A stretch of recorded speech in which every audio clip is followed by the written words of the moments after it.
ये कहानी एक ऐसे स्टूडेंट की है। जब वो स्कूल में पढ़ा करता था तब पुलिस उसे मार के बिल्डिंग से फेंक देते हैं और वो कोमा में चला जाता है। लेकिन एक दिन जब उसकी आंखें खुलती है तब वो देखता है कि पूरी दुनिया तबाह हो चुकी है और ये सब कैसे हो गया किसी को भी इसके बारे में पता नहीं है। हॉस्पिटल से डिस्चार्ज होने के बाद हमारा मेन कैरेक्टर एक ऐसे जर्नी पे निकल जाता है जहाँ पर वो अपने फैमिली को ढूंढ पाए। वेल, इससे आगे और मैं स्पॉइलर नहीं दूंगा, तो चलो कहानी को स्टार्ट करते हैं। कहानी की शुरुआत हमारे मेन लीड को दिखाते हुए होती है, जहां पर वो बहुत ही सालों बाद कोमा से निकला था। वो बेड पर लेटा हुआ था और बहुत ही मुश्किल से उठ पाता है। उसके बाद वो डायरेक्ट जमीन पे गिर जाता है। उसके बॉडी में हल्का सा भी स्ट्रेंथ बचा हुआ नहीं था। वो बंदा आसपास देखता है, जहां उसे कूड़े और गंदगी के अलावा कुछ भी दिखाई नहीं देता। ना ही वहां पर इलेक्ट्रिसिटी होता है और ना ही कोई इंसान। वो हल्का और आगे बढ़ता है, तभी उसे किसी के होने का एहसास होता है, मगर उसके पीछे कोई भी नहीं था। इसी कारण से वो सेकंड फ्लोर पर जाता है और जब वो खिड़की से बाहर देखता है तब वो देखकर बहुत ही शॉक्ड होता है। चारों तरफ तबाही मची हुई थी। उसे आसपास में कोई भी दिखाई नहीं देता। तभी उसे एक ओल्ड लेडी कुछ डॉग्स के साथ जाते हुए दिखाई देती है। ये देखकर वो तेजी से चिल्लाने का ट्राई करता है, मगर उसके गले से आवाज ही नहीं निकलता है। फिर वो भागकर लेडी की तरफ जाने का ट्राई करता है, लेकिन उसकी बॉडी जवाब दे चुकी थी, जिस कारण से वो फ्रिज की तरफ जाता है और उसे जो भी दिखाई देता है उसे खाने लगता है। फिर वो सोचने लगता है, आखिर यहाँ पर हुआ क्या था? क्या कोई वॉर था? क्या मेरे परिवार वाले जिंदा है? और मैं कितने टाइम से हॉस्पिटल में हूँ? एक दिन, एक महीना या फिर एक साल? मुझे कुछ भी सही से याद नहीं है। अब हम पास्ट का सीन देखते हैं, जहाँ पर हमारा मेन लीड जिसका नाम यॉन है, उसे कुछ पुलिस मार रहे थे और कहते हैं इसे कितना भी क्यों ना मार लो, इसे तो फर्क ही नहीं पड़ता और ना ही ये नॉकआउट होता है। ये सुनकर बुली उसके बाल खींचते हुए कहता है, क्या तुझे मेरे फेस पर स्कार दिखाई दे रहा है? अब तू बता ये कैसे जाएगा? तेरे कारण से ही मेरे फेस पर इतना बड़ा स्कार बन चुका है। ये सुनकर यॉन कहता है, मैं तो सिर्फ तुम्हें डॉज कर रहा था, जिस कारण से तुम्हें वो चोट लग गई। तभी बुली बोलता है, चल अब तुझे एक महीने में मुझे 1 मिलियन देना पड़ेगा। ये सुनकर यॉन सोचने लगता है, ऐसा नहीं है कि मैं इसे मार नहीं सकता, मगर प्रॉब्लम यह है कि ये इस गैंग का लीडर है। अगर मैंने इसे मार भी दिया तो तब भी इसके बाकी के बंदे मुझे नहीं छोड़ेंगे। फिर वो कहता है, तुम्हें अपने आप ही चोट लगा था, इसमें मेरा कोई भी हाथ नहीं था। इतने में ही वहां पर एक कैप पहना हुआ बुली आता है और उसे मारना शुरू कर देता है। देखते ही देखते बाकी के मेंबर भी उसके ऊपर हाथ उठाना शुरू कर देते हैं। तभी अचानक से यॉन को उस बिल्डिंग से धक्का दे दिया जाता है और उसकी आंखें सीधा हॉस्पिटल में खुलती है। यॉन अपने आप को संभालते हुए सबसे पहले ड्रेस चेंज करता है और अपने लंबे बालों को छुपाने के लिए एक कैप पहन लेता है। फिर वो अपने फैमिली को ढूंढने के मिशन पे निकल जाता है और सोचता है, क्या मुझे आसपास कोई पुलिस वाला मिलेगा? यॉन जितना आगे जाता है उसे उतना एहसास होता है कि इस जगह पर कुछ तो भयंकर हुआ है। तभी उसे प्यास लग जाता है और वेंडिंग मशीन भी काम नहीं कर रहा था। इतने में ही उसे वही डॉग्स दिखाई देते हैं जो कि यॉन को काटने के लिए बढ़ रहे थे। तभी वो ओल्ड लेडी को देखकर चुप हो जाते हैं और पपी की तरह बिहेव करना शुरू कर देते हैं। यॉन उस लेडी से बात करने का ट्राई करता है, मगर वो लेडी उसे कुछ सामान देते हुए जिंदा रहने को बोलती है और वहां से अपने डॉग्स को लेकर चली जाती है। उनके जाते ही यॉन उनका दिया हुआ सामान खोलता है, जिसमें कुछ खाना और ड्रिंक्स थे। ये देखकर वो बड़े चाव से खाने लगता है। तभी यॉन को सामने से एक कार आते हुए दिखती है, जिसमें से एक लड़का उसे हाय बोल रहा था। ये देखकर यॉन भी उसे हेलो बोलने लगता है। तभी वो बंदा यॉन के सिर पर बैट से मार देता है, जिस कारण से यॉन दूर जाकर गिरता है और उसके सिर से ब्लड निकलने लगता है। ऐसा लग रहा था जैसे उस बंदे ने ये सब उसका खाना चुराने के लिए किया था। हम देख पाते हैं कि ओल्ड लेडी अपने डॉग्स को लेकर एक कोने में छुप गई थी। इधर यॉन बेहोश हुए सोच रहा था, मुझे अपने स्कूल जाना चाहिए, स्कूल रिकॉर्ड को पता करने के लिए। जब मैं पहली बार स्कूल गया था तब मैं बहुत ज्यादा कॉन्फिडेंट था, मगर मैंने ऐसी क्या गलती कर दी जो मेरे साथ ये सब हो गया था। यॉन की आंखें हल्की हल्की खुलने लगती है और वो पूछता है, क्या मैं मरने वाला हूँ? तब ओल्ड लेडी उससे पूछती है, क्या तुम होश में आ गए? वो सभी स्टूडेंट बहुत ही बेकार है, वो सभी किसी चोर से काम नहीं है, तुम उन सभी से दूर रहना। क्या तुम्हारा हाथ दर्द हो रहा है? रुको, मेरे पास कुछ मेडिसिन पड़े हुए हैं। वैसे मैंने तुम्हें हॉस्पिटल में देखा था, क्या तुम्हें पता भी है यहाँ पर क्या चल रहा है? जिस पे यॉन कहता है, नहीं, क्या यहाँ पर कोई वॉर हुआ था? ये सुनकर लेडी बोलती है, हाँ तुम ये कह सकते हो, मगर मैं श्योर नहीं हूँ। अचानक से ही वर्ल्ड ऐसा हो गया। इन दोनों से मिलो, ये दोनों वाइल्ड डॉग्स है।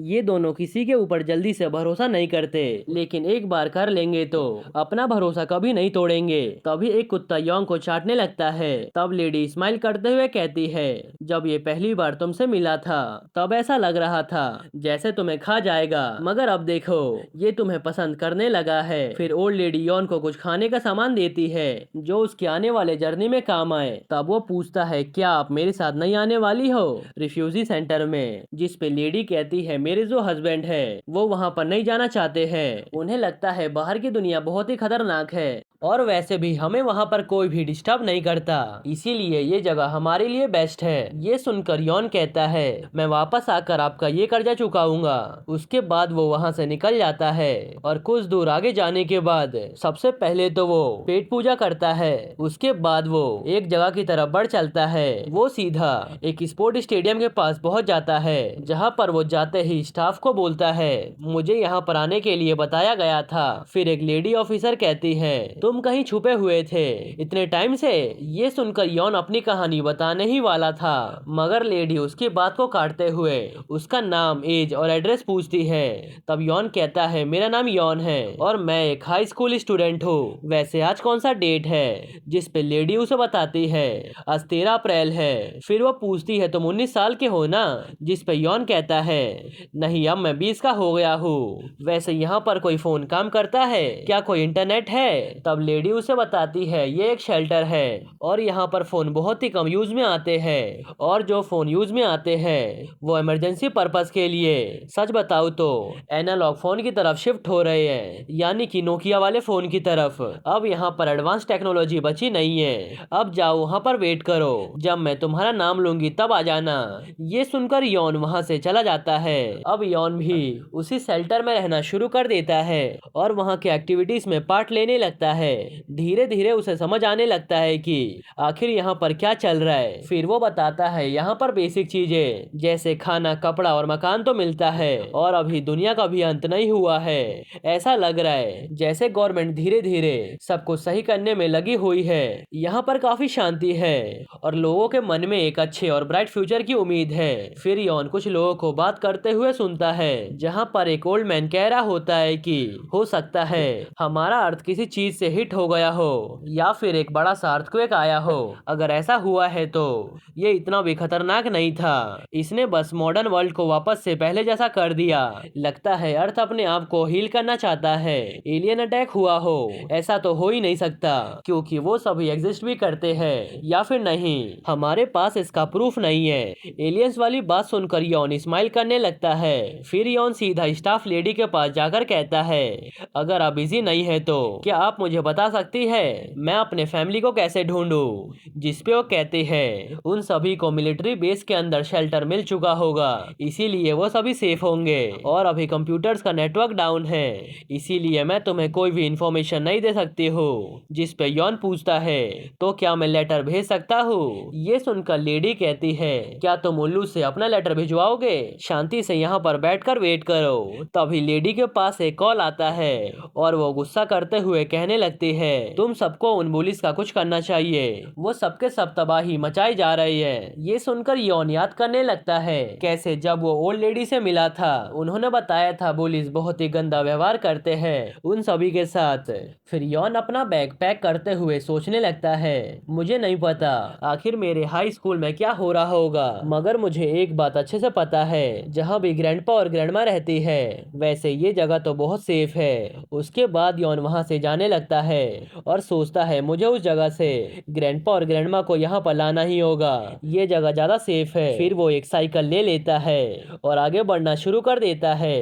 तभी वो देखता है कुछ पुलिस ग्रैंडपा और ग्रैंडमा को बुली कर रहे हैं। ये सब देखकर ग्रैंडपा को बहुत ही गुस्सा आ जाता है और ग्रैंडपा अपने शेरू को भेजते हैं उन पुलिस को काटने के लिए। ये देखकर पुलिस अपने कार को उठाकर वहाँ से भागना शुरू कर देते हैं और ये सभी नजारा यॉन भी दूर खड़े होकर देखे जा रहा रहा था। और ये सीन यहीं पर शिफ्ट होता है। अब हम एक बंदे संग को देखते हैं जो अपने टीचर से कह रहा था, मिस्टर पार्क ये खाना मुझे ढंग का नहीं लग रहा। जिस पर मिस्टर पार्क कहते हैं ये फ्रोजन बीफ है, इसी कारण से इसका टेस्ट उतना अच्छा नहीं है। ये सुनकर संग गुस्से में कहता है, मिस्टर पार्क अब हम आपके स्टूडेंट नहीं है, बल्कि अब हम बड़े हो चुके हैं। क्या आपको लगता है हम आपके बातों को मानेंगे? आपको पता भी है हमें ये बीफ लाने के लिए क्या क्या करना पड़ता है। हमें हंट करना पड़ता है, लोगों के फ्रीजर को ढूंढना पड़ता है, जो कि बहुत ही मुश्किल का काम है। तभी ऑरेंज बाल वाला कहता है, मिस्टर पार्क आपको पहली बार में ही अच्छे से कुक करना चाहिए था। उन्हें देखकर संग पूछता है, तुम सब यहाँ पर खाली हाथ वापस आ गए?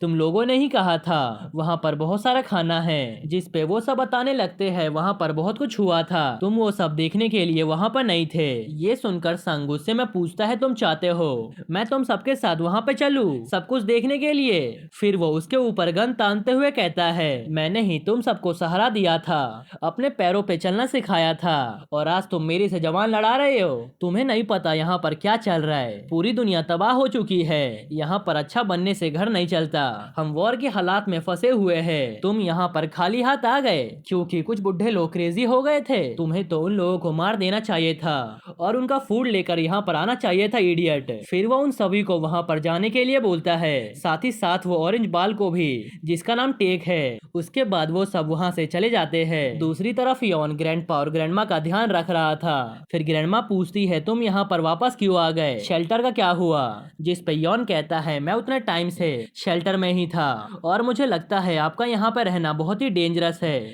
इसीलिए आपको मेरे साथ वहाँ पर चलना चाहिए। ये सुनकर ग्रैंडपा गुस्सा करते हुए कहते हैं, तुम हमारी लाइफ में दखल देने वाले होते कौन हो? जिस पे ग्रैंडमा स्माइल करते हुए कहती है, ये वही बच्चा है जिसके बारे में मैंने तुम्हें बताया था। ये बच्चा सही में बहुत ही अच्छा है। जिस पे ग्रैंडपा गुस्सा होते हुए कहते हैं, क्या तुम्हें पता है ये दुनिया तबाह हो चुकी है, तुम किसी भी स्ट्रेंजर की हेल्प नहीं कर सकती हो, और बच्चे तुम जहाँ से आए हो वहाँ चले जाओ, मैं अपने आप को और अपनी वाइफ को प्रोटेक्ट कर सकता हूँ। जिस पे यॉन कहता है, लेकिन ग्रैंडपा आप अपनी वाइफ और अपने आप को प्रोटेक्ट नहीं कर पाओगे अगर वो बच्चे वापस आ गए तो। इसी कारण से ग्रैंडपा आप मेरे साथ चलिए। ये सुनकर ग्रैंडपा गुस्सा करने लगते हैं और यॉन की बात नहीं मानते। ये सब देखकर ग्रैंडमा अपने हस्बैंड पर गुस्सा करने लगती है और बेसमेंट से सामान लाने के लिए भेजती है। फिर ग्रैंडपा के जाने के बाद ग्रैंडमा बताने लगती है, हल्का ये जिद्दी टाइप के इंसान हैं और किसी की भी बात नहीं मानते हैं। तभी यॉन देखता है कि पुलिस वापस आ गए और वो परेशान होकर ये बात ग्रैंडमा को बताता है। दूसरी तरफ हम ग्रैंडपा को देखते हैं जो पुलिस को देखकर उन्हें मारने के लिए भागते हैं, लेकिन टेक उनका बैट छीन कर उन्हें मारने लगता है। तभी ग्रैंडपा के शेरू आ जाते हैं, लेकिन बाकी के पुलिस उन दोनों को पकड़ लेते हैं और मारना शुरू कर देते हैं। तब टेक कहता है, ओए बुड्ढे, तूने अपना फास्ट फूड जहाँ पर स्टोर किया है, मैंने सुना है तेरे घर में बहुत सारा खाना है, तू अपना खाना हमें दे दे और मैं तुझे परेशान नहीं करूंगा। ये सुनकर ग्रैंडपा गुस्सा करने लगते हैं। तभी वहाँ पर यॉन आता है और टेक को मारते हुए अंकल को पीछा कर देता है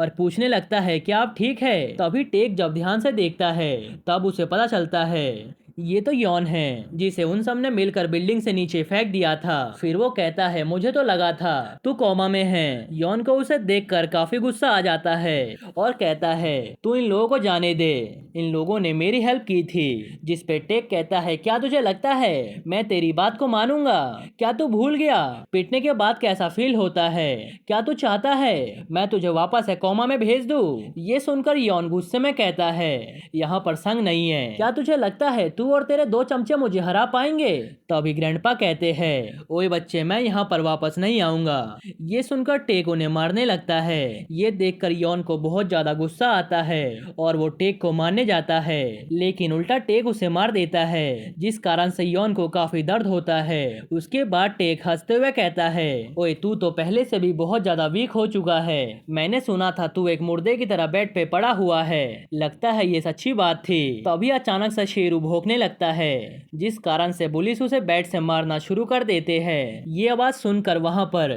ग्रैंडमा आ जाती है और पुलिस को मारते हुए उन्हें ये सब बंद करने को बोलती है, मगर टेक उन्हें भी धक्का देकर नीचे गिरा देता है। ग्रैंडपा उन्हें संभालने लगते हैं, लेकिन अचानक से ग्रैंडमा की आंखें बंद हो जाती है, जो देखकर ग्रैंडपा रोने लगते हैं। ये देखकर तो यॉन को बहुत ज्यादा गुस्सा आता है और वो टेक को मारने के लिए बढ़ता है, लेकिन टेक उसे एक के बाद एक बैट मारते जाता है और कुछ देर बाद हम देखते हैं यॉन जमीन पे पड़ा हुआ था। ये देखकर एक पल के लिए टेक को भी बुरा लगता है। फिर वो अपने आप को संभालते हुए अपने चमचों को जल्दी से फूड ढूंढने के लिए बोलता है और खुद यॉन को देखकर अफसोस करने लगता है। अब हम पास का सीन देखते हैं, जहाँ पर एक लड़की जिसका नाम लिन है, वो यॉन का नाम चिल्लाते हुए उसके पीछे जा रही थी और उसके पास पहुंचकर कहती है, मैं तुम्हें गेट के पास से ही आवाज दे रही हूँ, आखिर तुम क्या सोच रहे हो? जिस पे यॉन कहता है, मुझे माफ करना, मुझे सुनाई नहीं दिया था। जिस पे लिन उससे आज के टेस्ट के बारे में पूछती है। तब यॉन कहता है, ठीक ठाक गया। जिस पे लिन कहती है, मुझे तो अपने आप की चिंता करनी चाहिए, तुम तो काफी अच्छा स्कोर कर रहे हो जब से तुमने स्पोर्ट्स को क्विट किया है। वैसे तुम्हारे फेस को क्या हुआ है? क्या तुम्हें कहीं चोट लग गया? क्या तुमने किसी से फाइट किया है, या फिर तुम लोगों को ऐसे ही मारते रहते हो क्योंकि तुम्हें हल्का सा मार्शल आर्ट्स आता है? जिस पे यॉन कहता है, नहीं ऐसी बात नहीं है, मेरी बस किसी से फाइट हो गई थी। फिर वो मनी मन सोचता है, लिन मेरे बारे में क्या सोचेगी जब उसे पता चलेगा पुलिस ने मेरा ये हाल किया है। फिर वो दोनों कुछ खाने का सामान लेने पहुंचते हैं, जहाँ पे लिन कहती है, कभी कभी तुम्हारी मॉम मुझे कॉल करके तुम्हारे स्कार्स के बारे में पूछती है, उन्हें लगता है तुम्हें स्कूल में कोई तो बुली करता है, लेकिन मैंने उन्हें बता दिया है ऐसी कुछ भी बात नहीं है। जिस पे यॉन कहता है, हाँ वैसे भी मैंने कहा ना, ऐसी कोई भी बात नहीं है। जिस पे लिन कहती है, तुम्हें अपने आप को सभी ट्रबल से बचाना पड़ेगा ताकि तुम बड़े होकर मेरे से शादी कर पाओ। ये सुनकर यॉन शॉक्ड होते हुए पूछता है, ये तुम क्या बोल रही हो? जिस पे लिन कहती है, इसमें क्या दिक्कत है, तुम्हारी मॉम तैयार है मुझे डॉटर इन लॉ बनाने के लिए। उन्होंने मुझे प्रॉमिस किया है वो तुम्हारी शादी मेरे से करवाएंगी। और हाँ, आज मैं तुम्हारे घर चलूंगी। तुम्हारे पास कल के एग्जाम के लिए स्टडी मटेरियल है ना? ये सुनकर यॉन ब्लश करते हुए पूछता है, क्या मेरे घर पर? अब सीन शिफ्ट होता है और हम उन दोनों को यॉन के घर पर देखते हैं। लिन के आते ही मॉम कहती है, मेरी फ्यूचर डॉटर इन लॉ आ गई। फिर लिन मॉम के पास जाते हुए कहती है, मैं यहाँ पर कुछ डॉक्यूमेंट लेने आई हूँ। जिस पे मॉम कहती है, तुम यहाँ पर पढ़ने आई हो ना? ये सुनकर ली कहती है, हाँ मैं यॉन के स्टडी मटेरियल चुराने आई हूँ। आप तो बहुत ही बिजी रहती है। उसके बाद मॉम काम पर जाते हुए कहती है, अच्छे से पढ़ना, और मैंने स्नैक्स को फ्रिज में रख दिया है। जिस पे यॉन कहता है, मॉम हम छोटे बच्चे नहीं हैं, आपको हमारी चिंता करने की जरूरत नहीं है। उसके बाद हम घर में यॉन और लेन के कुछ फोटोज देखते हैं, जिससे हमें पता चलता है दोनों को ही मार्शल आर्ट्स आता है और दोनों ही बचपन से दोस्त है। फिर वो दोनों पढ़ने लगते हैं। यॉन लिन को इम्पोर्टेंट क्वेश्चन बताने लगता है, तभी वो नोटिस करता है लिन उसे ही देखे जा रही है। फिर वो पूछता है, तुम मुझे ऐसे क्यों घूर रही हो? जिस पे लिन वहाँ से जाने लगती है और कुछ देर बाद फर्स्ट एड बॉक्स लेते हुए कहती है, इधर आओ मैं तुम्हारे फेस पर मेडिसिन लगा देती हूँ। तब यॉन कहता है, तुम्हें कैसे पता मेरे घर का कौन सा सामान कहाँ पर है? जिस पे लिन बताती है, मैं तुम्हारे घर पे बहुत बार आ चुकी हूँ, अब इधर आओ। फिर लिन कहती है, अपने फेस को संभाल के रखा करो ताकि जब हमारी शादी हो तब तुम्हारा फेस क्लीन रहे, और तुम अपने बॉडी को भी सेफ रखना क्योंकि तुम्हारा बॉडी मेरा है। ये सुनकर यॉन ब्लश करने लगता है। तभी अचानक से यॉन की आंखें खुल जाती है और वो देखता है वो शेरू के बगल में लेटा हुआ है और उसके सिर पे पट्टी बंधा हुआ है। फिर हम देखते हैं ग्रैंडपा ग्रैंडमा का ध्यान रख रहे थे और उनसे पूछते हैं, क्या तुम ठीक हो? मुझे तुम्हें हॉस्पिटल लेकर जाना चाहिए, सब कुछ मेरी ही गलती है। जिस पे ग्रैंडमा पूछती है, ये बताओ शेरू और उस बच्चे की हालत कैसी है? ये सुनकर ग्रैंडपा रोते हुए कहते हैं, लगता है शेरू और ब्लैकी दोनों ही मारे गए, उनकी सांसें चल नहीं रही, मैंने उन्हें स्टेयर्स के पास रखा है। तभी वहाँ पर यॉन आते हुए कहता है, ब्लैकी अभी जिंदा है, उसकी सांसें चल रही है। वैसे ग्रैंडमा कैसी है? अब हम देखते हैं यॉन एक कार्ट में ग्रैंडमा और कुछ सामान को रखकर वहाँ से जा रहा था। ग्रैंडपा भी उसकी हेल्प कर रहे थे। इधर यॉन सोच रहा रहा था मेरी पूरी बॉडी दर्द हो रही है, ऐसा लग रहा है जैसे मुझे हाई फीवर है, मेरे बॉडी में अब ज्यादा एनर्जी नहीं बचा हुआ है। फिर यॉन कहता है ग्रैंडमा कुछ देर और उसके बाद हम शेल्टर पहुंच जाएंगे और वहाँ पर एक डॉक्टर भी है जो आपको ठीक कर देगी। अब सीन शिफ्ट होता है और हम लिन को देखते हैं जो कि छत पर कपड़े उतार रही थी। तब उसकी एक दोस्त कहती है आजकल हमें बहुत ज्यादा हेलीकॉप्टर दिखने लगे हैं और ये स्लो भी चल रही है, क्या इन सभी ने हमें नोटिस किया होगा? जिस पे लिन कहती है जल्दी से यहाँ से चलो। अब सीन शिफ्ट होता है और हम संग को स्कूल में टहलते हुए देखते हैं जहाँ पर वो टेक को देखते हुए पूछता है मैं सोच रहा था तुम्हें क्या हुआ है, मगर तुम तो कब से सिर्फ अपने फेस को ही धोए जा रही हो। जिस पे टेक कहता है क्या तुम्हें उन दोनों ने रिपोर्ट नहीं किया कि वहाँ पर क्या हुआ है? जिस पे संग कहता है उन्होंने सब बता दिया, लेकिन बताते टाइम वो सब डरे हुए लग रहे थे। लगता है इस बार तुमने काफी अच्छा इंप्रेशन बनाया है, इस बार तुम काफी ज्यादा फूड लेकर आए हो, तुम तो बहुत ही अच्छा काम कर रहे हो। तब टेक पूछता है संग क्या तुम्हें वो लड़का यॉन याद है? ये सुनकर संग पूछता है तुम अचानक से उसकी बात क्यों कर रहे हो? तभी संग को हेलीकॉप्टर का आवाज आता है और वो कहता है लगता है फूड सप्लाईज गिराई जा रही है, मैं ऊपर जा रहा हूँ, तुम किसी को भी छत पर आने मत देना, और जो तुम खून साफ कर रहे हो वो बाद में भी साफ कर सकते हो। उसके बाद वो ऊपर जाने लगता है। तभी उसकी मुलाकात लिन से होती है जिसपे वो कहता है तुम इन कपड़े को सुखाने जा रही हो, लेकिन ये तो अभी भी गीले दिख रहे हैं। जिस पे लिन कहती है तुम्हें इससे फर्क नहीं पड़ना चाहिए। ये सुनकर संग कहता है क्यों ना तुम हमारे भी कपड़े साफ कर दो, हमारे कपड़ों में से भी काफी गंदी बदबू आ रही है। जिस पे लिन कहती है खुद ही धो लो। ये सुनकर संग उसे याद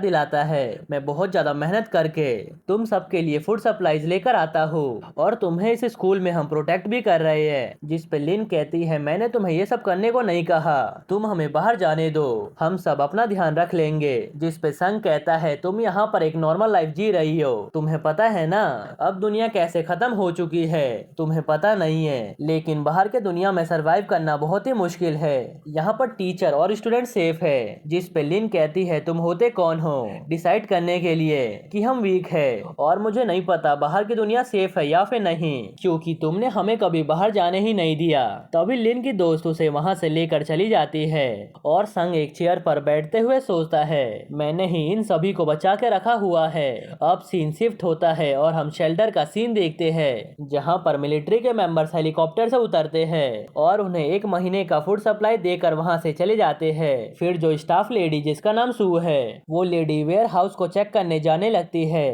तभी वो यॉन को नोटिस करती है और सोचती है ये तो अचानक से गायब हो गया था। दूसरी तरफ हम यॉन को देखते हैं जो कि पेड़ के ऊपर पंच मारते हुए प्रैक्टिस कर रहा था। उसे ये एक्सेप्ट नहीं किया जा रहा था कि उसका बॉडी अब पहले से बहुत ज्यादा वीक हो चुका है और वो जिसे प्रोटेक्ट करना चाहता है उसे प्रोटेक्ट तक नहीं कर पा रहा है। ये सोचते हुए वो पेड़ के ऊपर एक के बाद एक पंच मारते जाता है। उसे देखकर सू कहती है लगता है ये बंदा पागल हो चुका है। अब हम यॉन को देखते हैं जो एक बंदे के पास जाते हुए पूछता है आपका नाम हुआंग है ना, मुझे आपके पास भेजा गया है। ये सुनकर हुआंग कहता है क्या तुम बैटलफील्ड से आ रहे हो, तुम एक कूड़े के डॉल जैसे दिख रहे हो। जिस पे यॉन कहता है मैं एक मुसीबत में पड़ चुका हूँ। ये सुनकर हुआंग कहता है मैंने तुम्हें 1 हफ्ते पहले एक कार्ड को खींचते हुए देखा था, मगर अब तुम ठीक लग रहे हो, मुझे तो लगा था तुम किसी भी पल मर सकते हो, लेकिन अब लगता है तुम्हें कोई मेजर इंजरीज नहीं आई है। फिर यॉन पूछता है अब मुझे क्या करना चाहिए, मुझे सप्लाईज में हेल्प करने को बोला गया था, लेकिन मुझे नहीं पता आखिर मुझे करना क्या है। जिस पे होंग कहता है तुम बस टाइम पास करो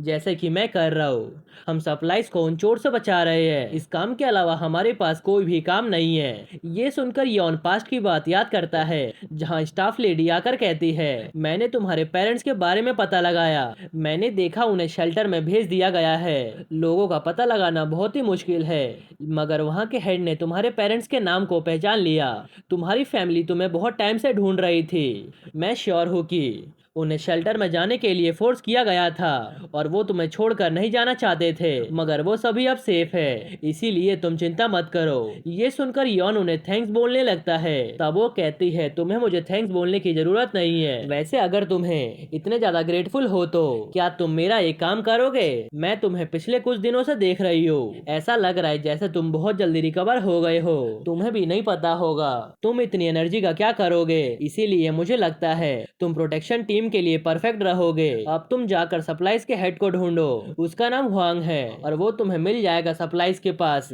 ये सुनकर यॉन कहता है, अगर आपको कोई दिक्कत ना हो तो मैं एक और इंसान के बारे में पता लगा सकता हूँ। उसका नाम लिन है, वो मेरी दोस्त है, उसका एज और स्कूल भी सेम था। ये सुनकर वो उससे पूछती है, क्या वो तुम्हारी जीएफ है? जिस पे यॉन कहता है, नहीं, वो मेरी बचपन की दोस्त है।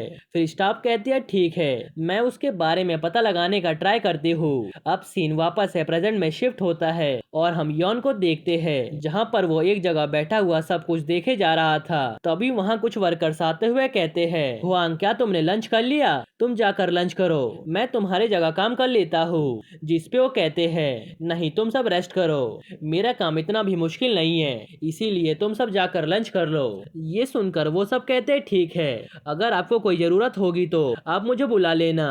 जिस पे हुआंग कहता है, इस बच्चे को भी अपने साथ ले जाओ, मैंने कहा था मुझे किसी की जरूरत नहीं है, लेकिन फिर भी इस बच्चे को मेरी हेल्प के लिए भेज दिया गया है। ये सुनकर वो सभी स्माइल करते हुए पूछते हैं, यॉन, क्या तुम यहाँ पर न्यू गार्ड हो? मैंने सुना है तुम्हें बहुत ही गंदी चोट लगी हुई थी। जिस पे दूसरा बंदा कहता है, लगता है इसे अकेले रहना पसंद है, छोड़ दो। अब वहाँ पर सिर्फ हुआंग और यॉन ही रह जाते हैं। दोनों ही काफी शांत बैठे हुए थे। तभी यॉन उनके पास जाते हुए पूछता है, आप अंदर जाकर रेस्ट क्यों नहीं कर लेते? तब तक मैं यहाँ पर सब कुछ देखता हूँ। मगर वो मना कर देते हैं। तब यॉन सोचने लगता है, इस बंदे में कोई तो दिक्कत है। तभी उसके पास एक ओल्ड मैन आते हुए कहते हैं, उसका नाम हुआंग है और उसका एज 39 है और वो एक मिस्ट्री की तरह है। मैं तुम्हें तुम्हारे बॉस के बारे में बता रहा हूँ ताकि तुम्हें आसानी हो उसे समझने में। क्या तुम प्रोटेक्शन टीम में नए हो? मैंने सुना था तुम बहुत ही गंदी तरह घायल थे। जिस पे यॉन कहता है, हाँ, लेकिन क्या वोंग हमेशा इसी तरह से शांत रहते हैं? और क्या ये अकेले ही इस जगह को गार्ड करते हैं? जिस पे ओल्ड मैन कहते हैं, इसके बारे में किसी को भी पता नहीं है। ये अचानक से यहाँ पर एक दिन आ गया था। ये ठीक वैसा ही दिख रहा था जैसे तुम एक हफ्ते पहले दिख रहे थे। ये शक्ल से एक भूखे भेड़िए की तरह दिख रहा था। किसी को उसके स्टोरी के बारे में पता नहीं है और ना ही ये किसी से बात करता है।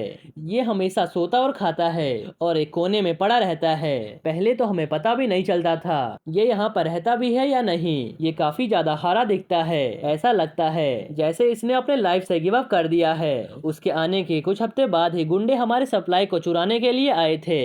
वो नंबर में बहुत ज्यादा थे। मगर तभी हुआंग अचानक से आगे आ गया और बिना कुछ बोले ही एक एक करके सभी को मारना शुरू कर दिया। सबको मारने के बाद उसने अपना शर्ट सही किया और सिर्फ एक लाइन बोला, मैं यहाँ रहता हूँ, इसीलिए मैंने सोचा मुझे भी यहाँ पर कुछ कंट्रीब्यूशन दे देना चाहिए। उसने ठीक इसी पोज में कहा था। यहाँ पर इस नज़ारे को बहुत से लोगों ने विटनेस किया था। ये सही में एक लेजेंडरी इंसान है। बाकी के चोरों ने भी हमारे ऊपर अटैक करने का ट्राई किया, मगर हुआंग ने अकेले ही सबको निपटा दिया। इसके बारे में कुछ र्यूमर्स है, जैसे ये मिलिट्री से हो सकता है या किसी का बॉडीगार्ड रहा होगा या फिर किसी क्रिमिनल फैमिली से बिलोंग करता होगा। मगर इसने आज तक कुछ भी नहीं बोला। इसी कारण से किसी को भी इसके सच्चाई के बारे में पता नहीं है। मैं सोच रहा हूँ इसके ऊपर एक नॉवल लिखूं। तुम्हारा क्या विचार है? ये सुनकर यॉन कहता है, हाँ जरूर, आपको लिखना चाहिए। अब सीन शिफ्ट होता है और हम टेक को देखते हैं, जो एक बंदे मूंग के पास जाते हुए कहता है, हेलीकॉप्टर से सप्लाई आए हुए आधा दिन हो गया, मगर अभी तक तुम वहाँ पर क्यों नहीं गए हो? तुम कुछ कर क्यों नहीं रहे? क्या तुम चाहते हो बाकियों को मैं अपने अंडर करके काम करवाऊं? ये सुनकर मूंग कहता है, मैंने सुना है तुम बहुत सारा फूड सप्लाई लेकर आए हो ओल्ड कपल से जिनके पास 2 पपीज थे। ये सुनकर टेक उसे बताता है वो पपीज नहीं थे बल्कि वुल्फ के बराबर थे। जिस पे मूंग कहता है, सुनने में आया है तुम उस दिन भयानक दिख रहे थे, तुमने बहुत ही अच्छा काम किया है। मिलिट्री ने सप्लाईज को डिलीवर कर दिया है और बहुत से लोग शेल्टर में रहते हैं और वो सभी वेयर हाउस को बहुत ही अच्छे से गार्ड करते हैं। इसीलिए तुम्हें अपना दिमाग यूज करके वहां जाना चाहिए और सप्लाईज को लेकर आना चाहिए। ये सुनकर टेक उसके ऊपर चिल्लाने लगता है। तब मूंग अपने आंख के ऊपर से पट्टी हटाते हुए कहता है, तुम्हें क्या लगता है तुम यहाँ पर सेकंड इंचार्ज हो क्योंकि तुम संघ के साथ कुछ ज्यादा ही रहते हो? अगर तुम किसी चीज में अच्छे थे वो है बच्चों से पैसे इकट्ठा करना। तुम्हें लगता है तुम मुझे कुछ भी कह सकते हो?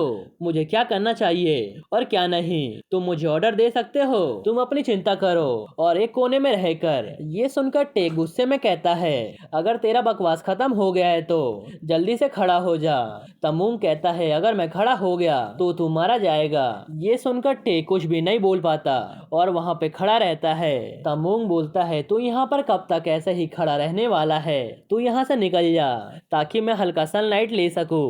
एक बार मौसम को देख, कितना सुहाना हो रहा है। अब सीन शिफ्ट होता है और हम यॉन को देखते हैं जो कि ग्रैंडमा से पूछता है, आप कैसी है? क्या आपने मेडिसिन लिया? जिसपे वो कहती है, मैं जल्द ही ठीक हो जाऊंगी। तब वो कहता है, ग्रैंडपा आप भी अपना ध्यान रखना ताकि आप स्ट्रांग हो सके। आपको ग्रैंडमा और ब्लैकी का भी ध्यान रखना है। मैं अब गार्ड ड्यूटी पे जा रहा हूँ, बाद में मिलते हैं। उसके बाद वो वहाँ से जाने लगता है। तभी वो देखता है कि ब्लैकी उसके पीछे पीछे आ रहा है। तब यॉन कहता है, ब्लैकी तुम मेरे पीछे मत आओ और जाकर ग्रैंडमा को प्रोटेक्ट करो। ये सुनकर ब्लैकी सोचने लगता है। यॉन फिर से हुआंग के पास चला जाता है और एक कोने में बैठा हुआ सोचता है, मैं पहले बहुत ज्यादा गुस्सा हो रहा था क्योंकि मैं कुछ भी नहीं कर पा रहा था। मुझे अब यहाँ पर शांति से रहना चाहिए। जब यहाँ से लोगों को शिफ्ट किया जाएगा तब मैं फाइनली अपने फैमिली से मिल पाऊंगा। लिन भी वहाँ पर होगी। तभी उसके पास हुआंग आते हुए कहता है, मैं 10 मिनट के लिए अंदर जा रहा हूँ, तब तक तुम इस जगह का ध्यान रखो। ये सुनकर यॉन कहता है, आप रेस्टरूम जा रहे हो? कोई बात नहीं, तब तक मैं इस जगह का देखभाल करूंगा। उसके बाद यॉन आस पास की चीजें देखने लगता है और आसमान को देखते हुए सोचता है, मैं यहाँ पर बहुत सारे स्टार्स को देख पा रहा हूँ। मॉम, क्या आप भी देख पा रही हो? तभी अचानक से उसे वहाँ पर कार्स की आवाज आती है जो कि उसी तरह बढ़ रही थी। कार आते ही यॉन को हिट कर देती है। फिर उसमें से लोग निकलते हुए कहते हैं, जल्दी से जाकर सामान लेकर आओ, हमारे पास सिर्फ 10 मिनट है। जल्दी से पेट्रोल निकालो और हर तरफ बिखेर दो। तभी उसमें से मूंग निकलते हुए यॉन से कहता है, ओए साइड हट जा या मैं तुम्हें भी यहाँ पर जला दूं। तभी वो यॉन के पास आग लगा देता है और उसके साथ ही जल्दी जल्दी सामान को कार में लोड करना शुरू कर देते हैं। ये देखकर सबसे पहले यॉन अपना जैकेट को निकाल देता है और जल्दी से जाकर एक बंदे को रोकने का ट्राई करता है। तभी मूंग उसे पैरों से मारते हुए पूछता है, आखिर तू क्या करने का ट्राई कर रहा है? क्या तू यहाँ पर हीरो बनना चाहता है? जिस पे यॉन कहता है, तू सभी सप्लाईज रख दे, वो तुम्हारा नहीं है। ये सुनकर मूंग कहता है, मैं स्ट्रेटेजी बनाने का काम करता हूँ। मैंने ध्यान से इस शेल्टर को चूज किया है क्योंकि यहाँ पर ज्यादा लोग नहीं है। हम फालतू का झमेला नहीं चाहते हैं, इसीलिए क्यों ना तू वहाँ पर शांति से बैठकर सब कुछ देखता रहे।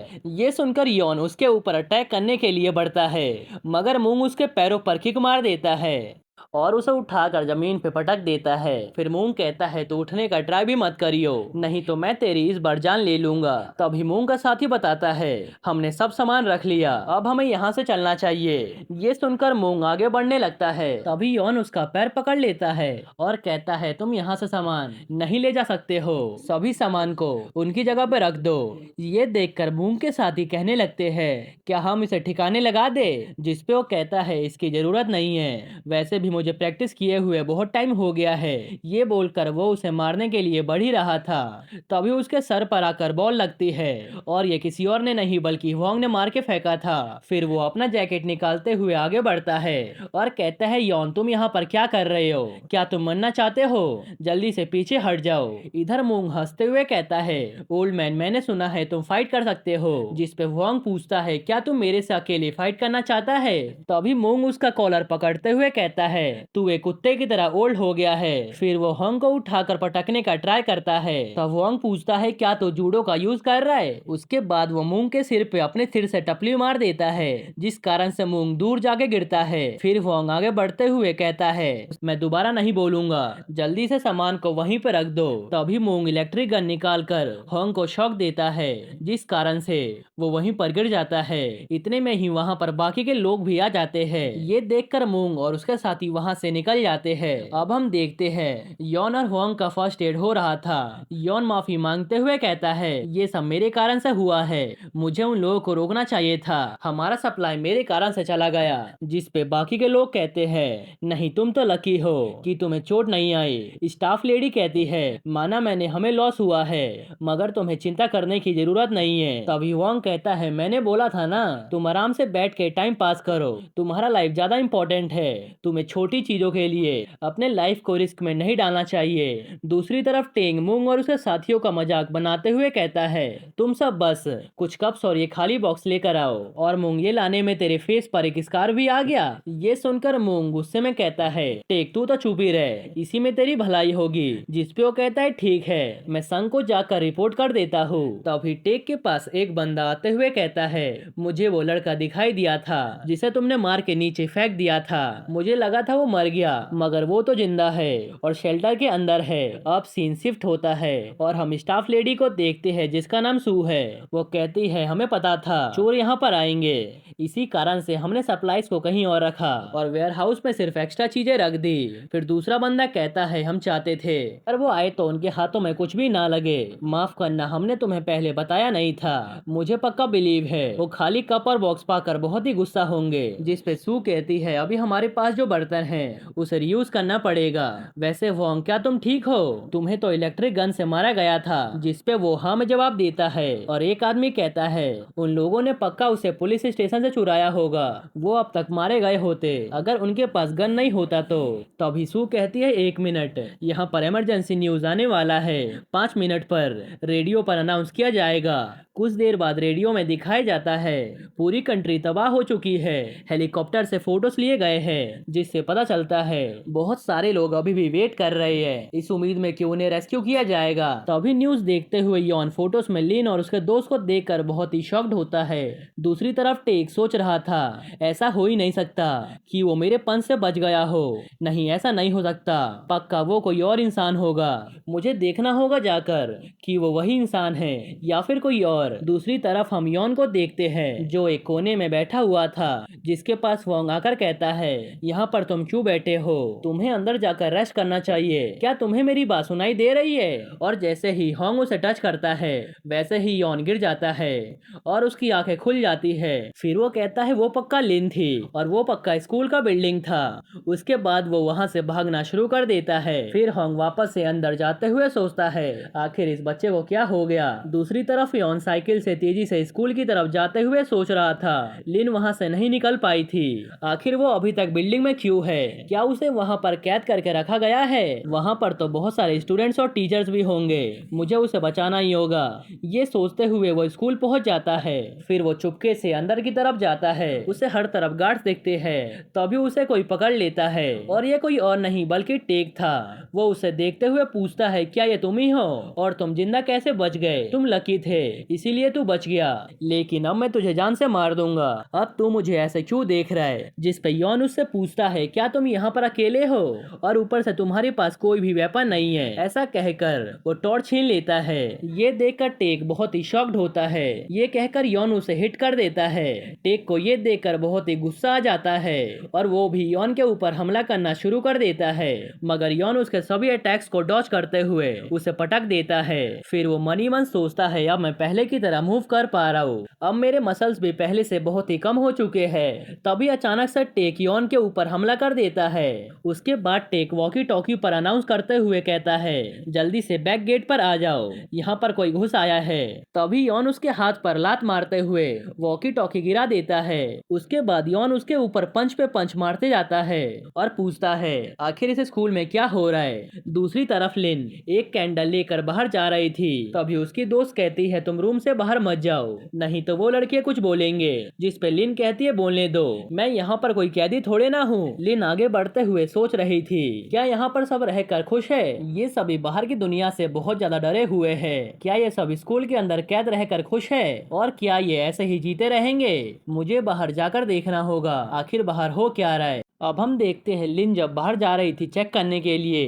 तभी एक बंदा जो कि चश्मा पहना हुआ था वो उससे पूछता है, लिन तुम कहाँ जा रही हो? ये सुनकर लिन पूछती है, क्या तुम हमारे ऊपर नजर रखे हुए हो? जिस पे चश्मिश कहता है, मैं तुम्हारे ऊपर नजर नहीं बल्कि तुम सबको प्रोटेक्ट कर रहा हूँ। ये सुनकर लिन पूछती है, आखिर तुम होते कौन हो? हम सबको प्रोटेक्ट करने वाले। जिस पे वो कहता है, क्या तुम्हें नहीं पता बाहर कितना खतरा है? तब लिन कहती है, आखिर मुझे कैसे पता चलेगा कि बाहर खतरा है भी कि नहीं? हमें तो यहाँ से बाहर जाने का मौका तक नहीं मिलता। तब चश्मिश कहता है कुछ तो बहुत ही खतरनाक हुआ है हमारे दुनिया के साथ, इसीलिए हमें रूल और सिस्टम के हिसाब से चलना चाहिए ताकि हम सब सेफ रहे। जिस पे लिन कहती है तुम संग की तरह बातें करते हो, क्या तुम्हें पता भी है तुम कितने अजीब दिखते हो? तुम सब ड्रंक होने के बाद हमारे ऊपर पावर शो करने का ट्राई करते हो और मेरे पास राइट है, मैं कहीं भी जा सकती हूँ। तभी चश्मिश लिन को रोकने का ट्राई करता है, लेकिन लिन उसे उल्टा मारते हुए कहती है तुम हमारे ऊपर नजर रखने वाले होते कौन हो और हमें ऑर्डर देने वाले होते कौन हो? तुम सबके सब इडियट हो जो कि मिलके अपने किंगडम को तैयार करना चाहते हो। तभी चश्मिश के पास वॉकी टॉकी पर मैसेज आता है जिसमें टेक उन सभी को बैक गेट पर बुला रहा था। तब लिन उससे पूछती है तुम यहाँ पर खड़े क्यों हो, वहाँ जाकर उसकी हेल्प क्यों नहीं करते? जिसपे वो कहता है बैक गेट मेरे एरिया में नहीं आता, मुझे यहाँ पर पोस्ट किया गया है ताकि मैं यहाँ पर हॉलवे पे नजर रख सकूं। अब सीन शिफ्ट होता है और हम टेक को देखते हैं जो कि यॉन के ऊपर भारी पड़ रहा था और उसे एक के बाद एक पंच मारते जाता है। तभी यॉन मौका पाते ही उसे पकड़ के गिरा देता है और पंच मार के उसे वहीं पर लिटा देता है। फिर वो टेक से पूछने लगता है अब मुझे बताओ यहाँ पर चल के आ रहा है? तभी वहाँ पर एक आदि मानव जैसा लंबा इंसान आ जाता है और पूछता है अबे तू है कौन? ये देखकर यॉन कहता है मिन तुम यहाँ? जिसपे मिन पूछता है तुम्हें मेरा नाम कैसे पता, क्या तुम भी हमारे स्कूल से थे? देखा जाए तो तुम्हारा फेस काफी ज्यादा सिमिलर दिख रहा है। अब सीन शिफ्ट होता है और हम लिन को देखते हैं जो जाते हुए सोच रही थी मैं हमेशा यहाँ पर ऐसे नहीं रह सकती हूँ, मुझे जानना होगा आखिर यहाँ पर चल क्या आ रहा है। तभी उसके साथी उसका हाथ पकड़ के खींच लेते हैं और कहते हैं लिन ऐसे बिहेव मत करो, तुम्हें नहीं पता मगर ये दुनिया बहुत ही खतरनाक हो चुकी है और तुम यहाँ पर सेफ नहीं हो, इसीलिए चुप रहो। ये सुनकर वो सोच में पड़ जाती है। दूसरी तरफ मिन यॉन को उठा उठा के पटक रहा था मगर यॉन बार बार खड़ा हो जा रहा था और मिन बार बार उसे मारे जा रहा था। फिर मिन उसकी तरफ बढ़ते हुए पूछता है क्या तुम श्योर हो कि तुम मेरे पंच को सह लोगे? इधर यॉन सोचता है ये तो बहुत ज्यादा स्ट्रॉन्ग है मगर मैं हार भी नहीं मान सकता हूँ, अभी लिन स्कूल में होगी, मुझे उसे बचाना ही होगा। तभी यॉन मौका पाते ही वहाँ से भागना शुरू कर देता है। फिर वो जल्दी से साइकिल उठाता है और वहाँ से जाते हुए सोचता है मैं इस सिचुएशन को हैंडल नहीं कर सकता हूँ, मुझे बाद में तैयारी के साथ आना पड़ेगा। तभी अचानक से वो और उसका साइकिल दोनों ही गिर जाते हैं और यॉन नोटिस करता है उसके सामने एक रोबोट टाइप का चीज खड़ा हुआ है जिसे देखकर वो बहुत ही शॉक्ड होता है और वो रोबोट बार बार रिपीट कर रहा था ये ऑब्जर्वेशन नंबर 19 है जो कि काफी कॉम्प्लेक्स दिख रहा है। ये सुनकर यॉन पूछता है तुम क्या बोल रहे हो, क्या तुम बोल रहे हो? तभी अचानक से यॉन को वो मार के दूर कर देता है। दूसरी तरफ हम संग और उसकी पूरी टीम को देखते हैं जो कि भर भर के खाना खाए जा रहे थे। फिर वो मून से कहता है तुम चिंता मत करो, अगली बार तुम और ज्यादा मैन फोर्स को लेकर जाना और शेल्टर को तबाह कर देना। जिसपे मून कहता नहीं इसकी जरूरत नहीं है, मैं सब कुछ खुद ही हैंडल कर लूंगा। तभी एक मेंबर हंसते हुए कहता है मून तुम कुछ ज्यादा ही सॉफ्ट हो, तुम हमेशा बहुत ज्यादा प्लान करते हो मगर तुमने देखा ना अभी क्या हुआ, हमें वेट करने की क्या जरूरत है, चलो अभी जाकर शेल्टर वालों को धोके रख दे। जिसपे संग कहता है चुप रहो, मून की टीम हमेशा अच्छा काम करती है और बस एक ही टाइम तो फेल हुई है। जिसपे मून कहता है ये कोई फेलियर नहीं था बल्कि कुछ लोग बीच में आ गए थे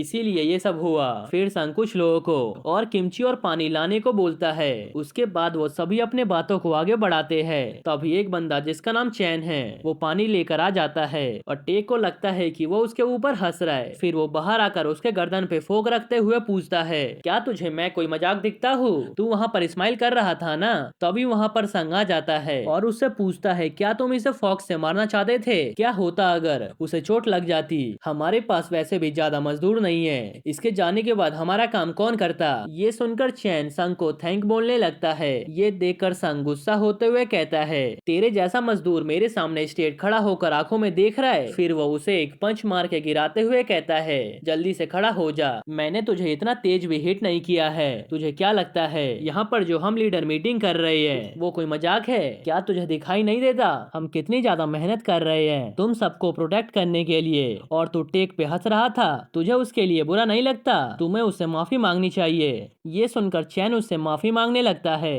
तब टेक उसे वहाँ से दफा होने को बोलता है। अब सीन शिफ्ट होता है और हम होंग को देखते हैं, जिसका एक मेंबर उससे पूछता है, चीफ ब्रेकफास्ट कैसा था? जिसपे होंग कहता है, ठीक था, आपका इसके लिए शुक्रिया। जिसपे वो आदमी बोलता है, तुम्हें मुझे थैंक्स बोलने की जरूरत नहीं है, हमें तो सिर्फ कुकिंग का काम दिया गया है और हम अपना काम अच्छे से करने का ट्राई करते हैं। तब एक लेडी उससे कहती है, तुम्हें थैंक्स बोलने की जरूरत नहीं है, तुम हम सबको यहाँ पर प्रोटेक्ट करते हो, इसीलिए तुम्हें अच्छे से खाना चाहिए ताकि तुम हेल्दी रहो। उसके बाद होंग जब बाहर आता है तब ब्लैकी उसे देखने लगता है और अपने पीछे आने को बोलता है।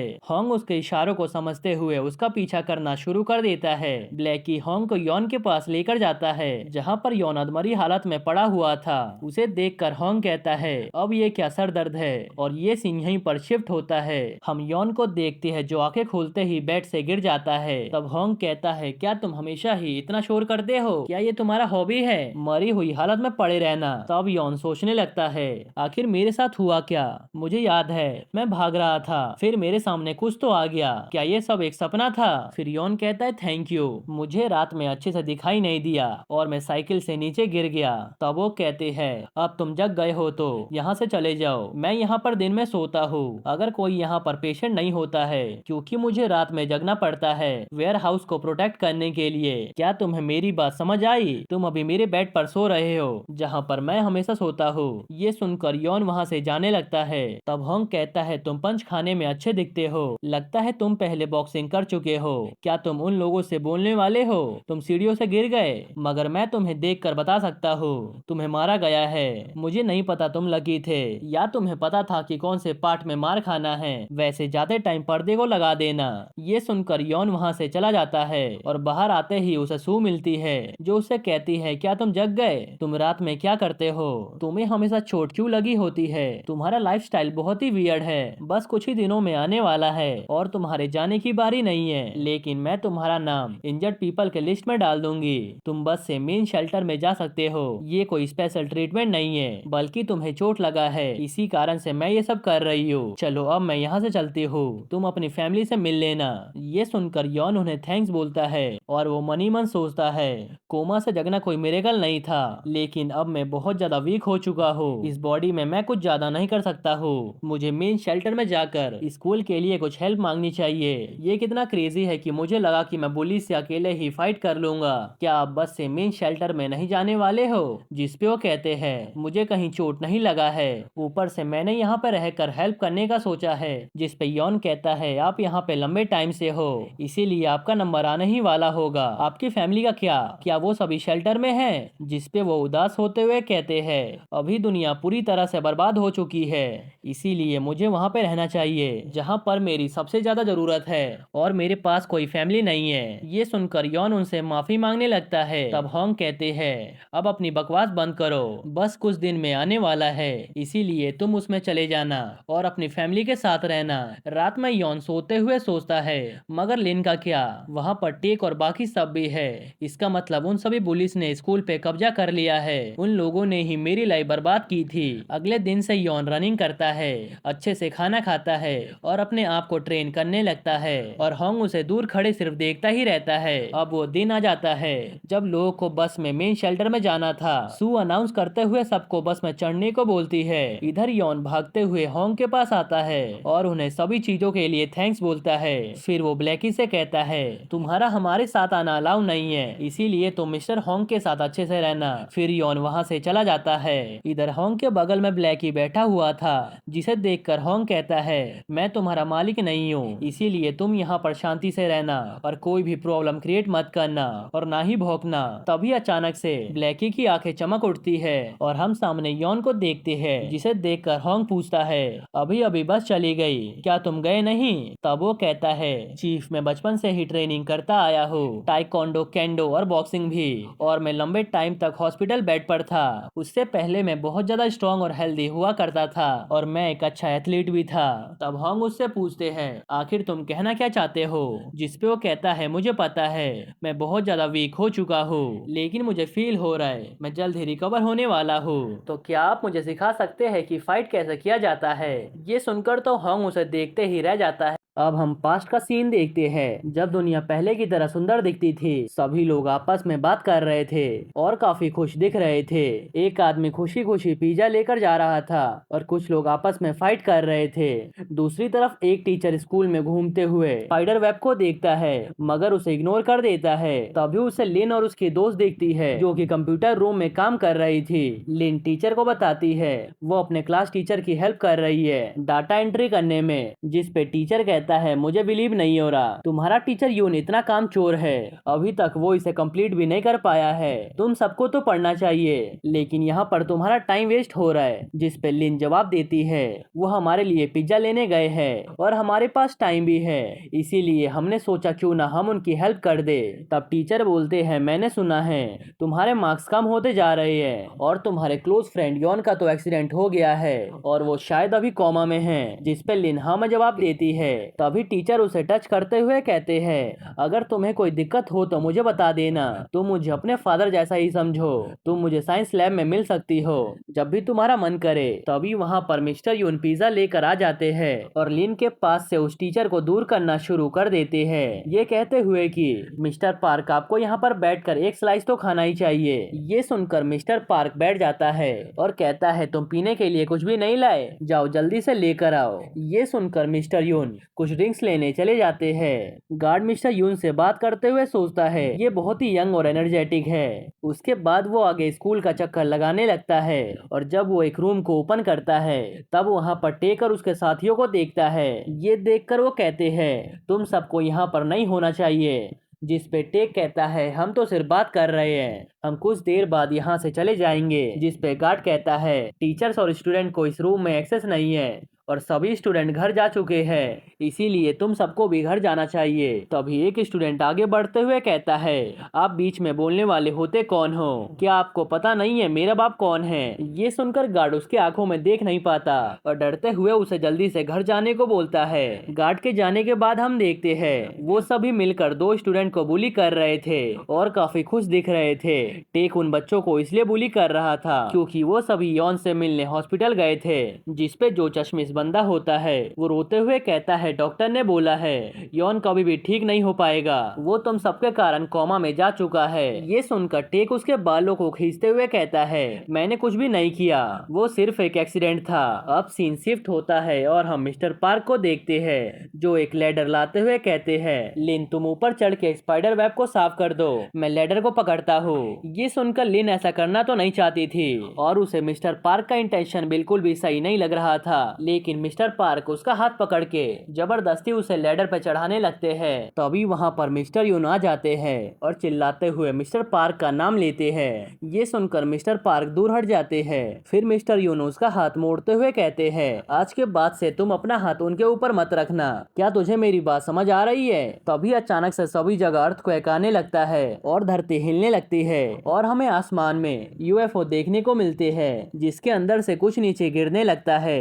ये देखकर सभी लोग बहुत ही शॉक्ड होते हैं और ये सीन यहीं पर प्रेजेंट में आता है। हम संग को देखते हैं जो कि सोने जा रहा था। तभी वो ह्योंग को देखते हुए कहता है क्या तुम थके नहीं हो और क्या तुम्हें ये जॉब हार्ड लगता है। जिसपे वो कहता है मैं वही कर रहा हूँ जो मुझे करने को बोला गया है।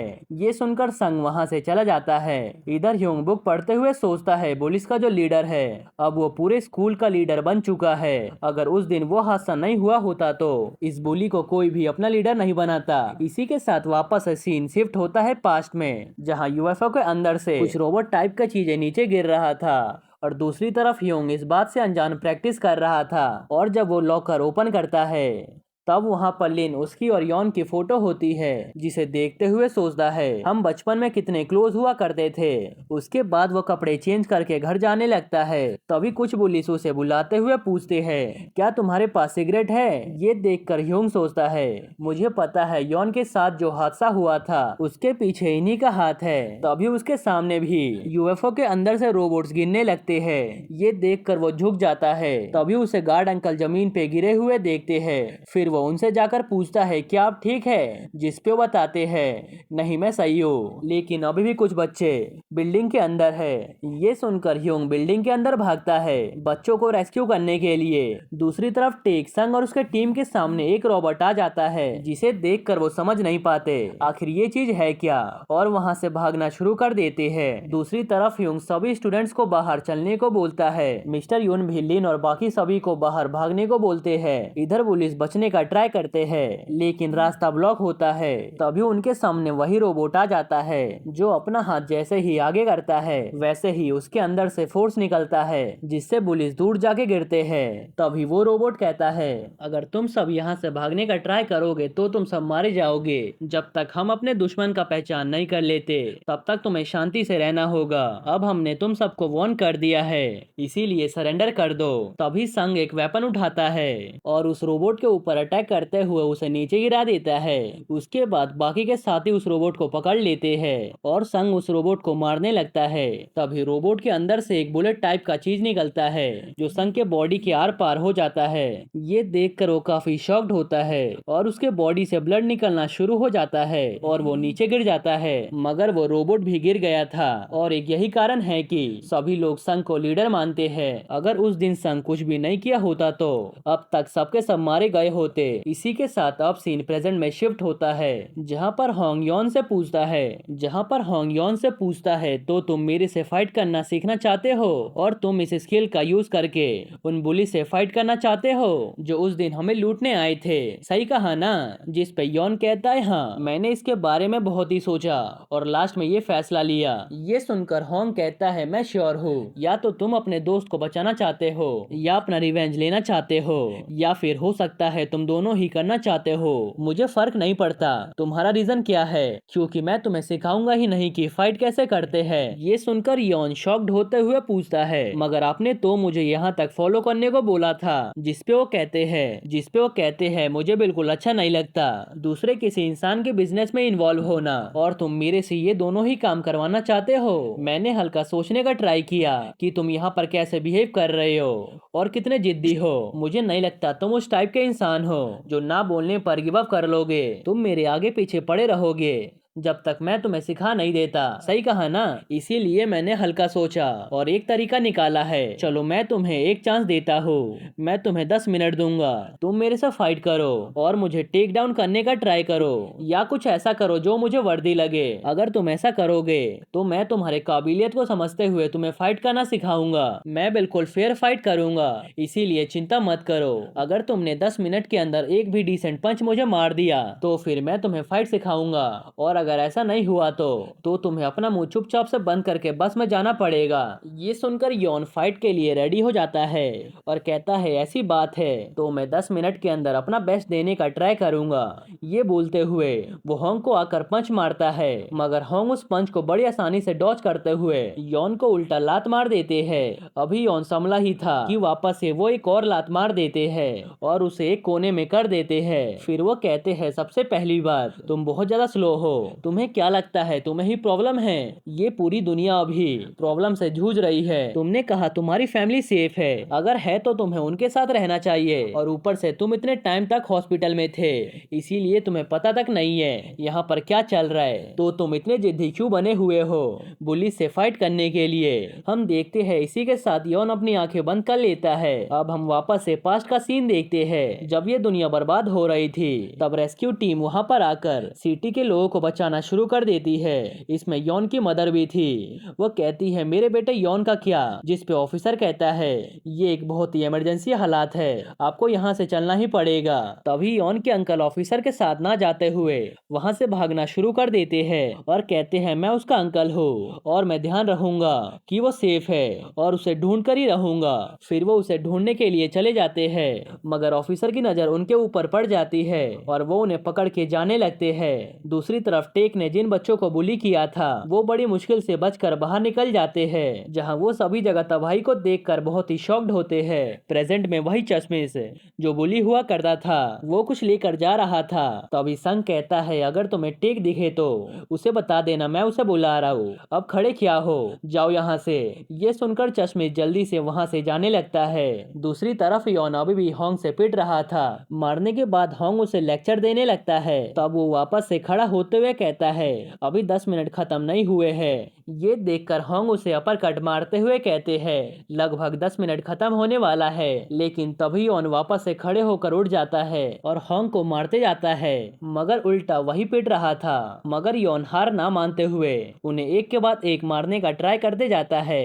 अब हम देखते हैं यॉन जमीन पे पड़ा हुआ था, होंग उसके ऊपर पैर रखे हुए है। फिर होंग वहां से थक कर जाने लगते हैं। तभी यॉन उनके ऊपर पीछे से हमला करता है, मगर होंग उसे पटक देते हैं। ये देखकर यॉन को वही सीन याद आता है जब वो टेक से फाइट कर रहा था। उसके बाद वो होंग के ऊपर अपने सिर से हिट कर देता है और एक गमला उठाकर उनके ऊपर मारने ही वाला था, मगर वो रुक जाता है। फिर कुछ सोचने के बाद वो गमला होंग के ऊपर मारता है। ये देखकर होंग कहते हैं तुम पास हुए।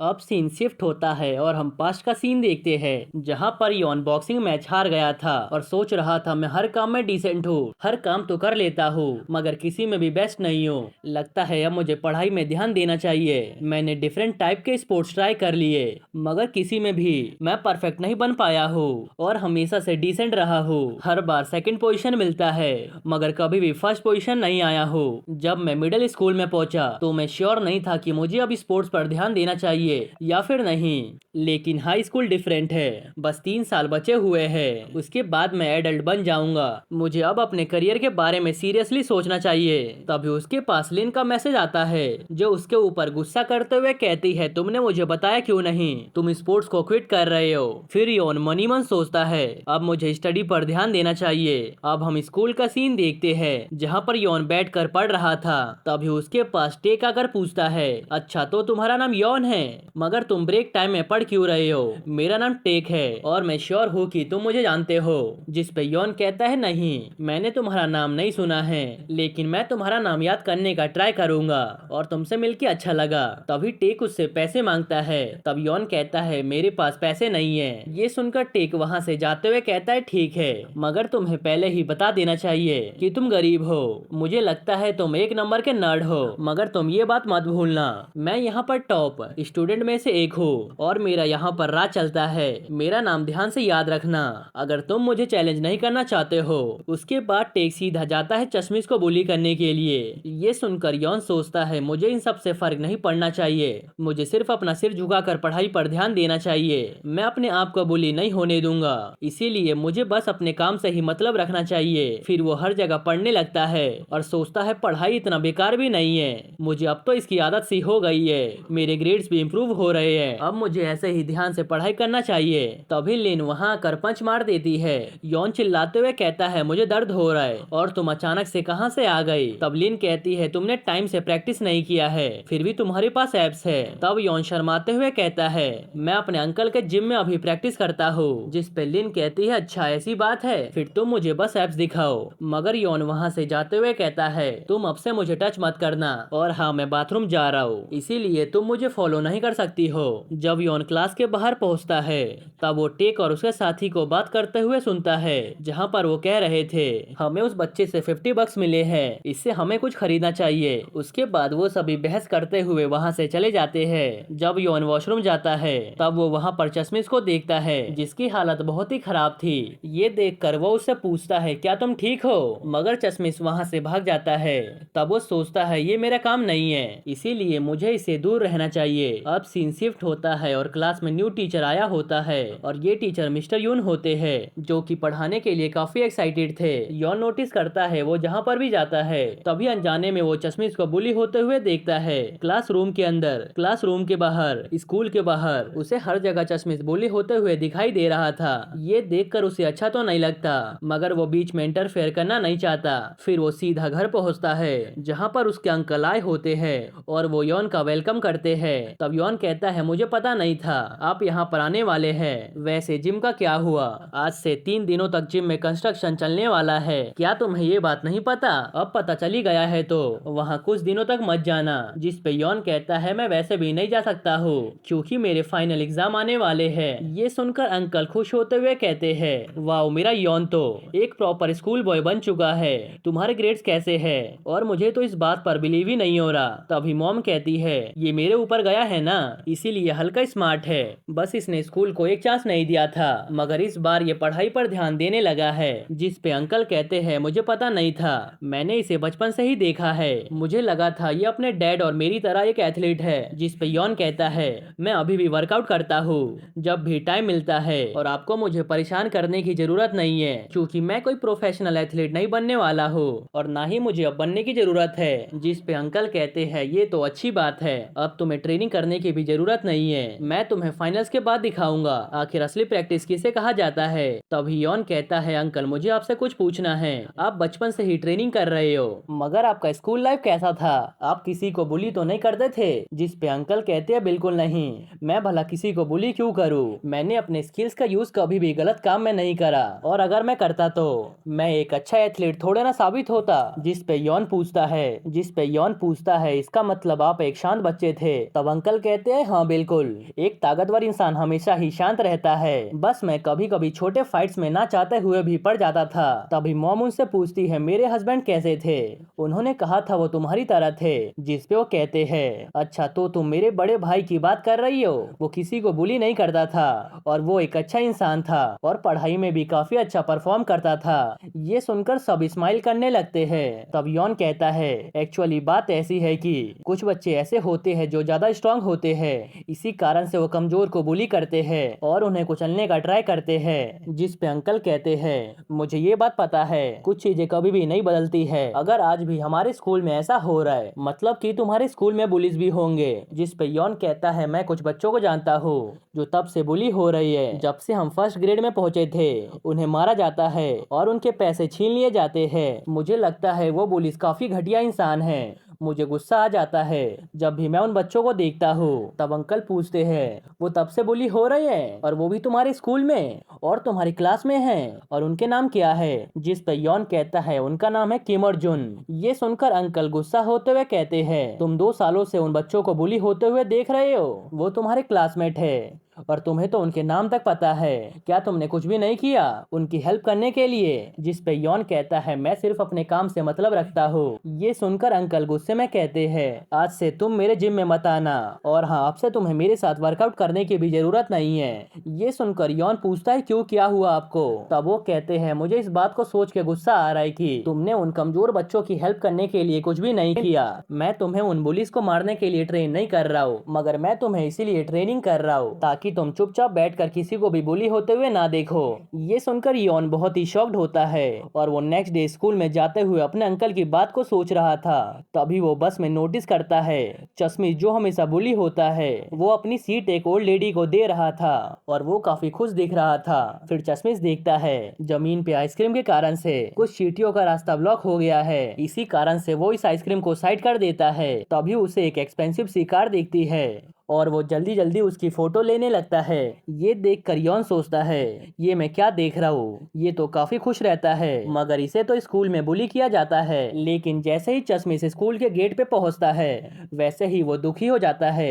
ये देखकर यॉन सोचता है इसे स्कूल में हेल्थ से कम नहीं लगता होगा। तभी लेन आ जाती है और वापस से उसे एक पंच मारते हुए पूछती है क्या मुझे तुम्हारे नोट्स मिल सकते हैं? जिस पे यॉन कहता है मैंने तुम्हें आज तक बुक को हाथ लगाते हुए भी नहीं देखा। तब लिन कहती है अगर मुझे कॉलेज में स्पोर्ट्स लेना है तो मुझे अच्छे ग्रेड चाहिए होंगे। हम देखते हैं ह्यूंग उनके पीछे चल रहा था और इन्हीं दोनों को देख रहा था। दूसरी तरफ क्लास में यॉन देखता है बुलिस चश्मिश से अपना काम करवा रही है और जब यॉन स्कूल के बाद घर जाने वाला था तभी वो देखता है वो बुलिस वापस से चश्मिश को बुली कर रही है। ये देखकर वो अपना मुंह मोड़ कर जाने लगता है। तभी उसके अंकल की बातें उसके दिमाग में घूमने लगती है। फिर वो आगे बढ़कर टेक से कहता है बहुत हो गया, अब इसे जाने दो। ये सुनकर टेक हंसते हुए कहता है, ओए नर्ड बच्चे, तू अपने काम से मतलब रख, आज तो तू मेरे हाथों से बचने वाला नहीं है। फिर वो यॉन को मारने के लिए बढ़ता है, मगर यॉन साइड हो जाता है और टेक सीधा जमीन पे मुंह के बल गिरता है। फिर यॉन आगे बढ़ते हुए चश्मिश से पूछता है, क्या तुम्हें मेरा नाम पता है?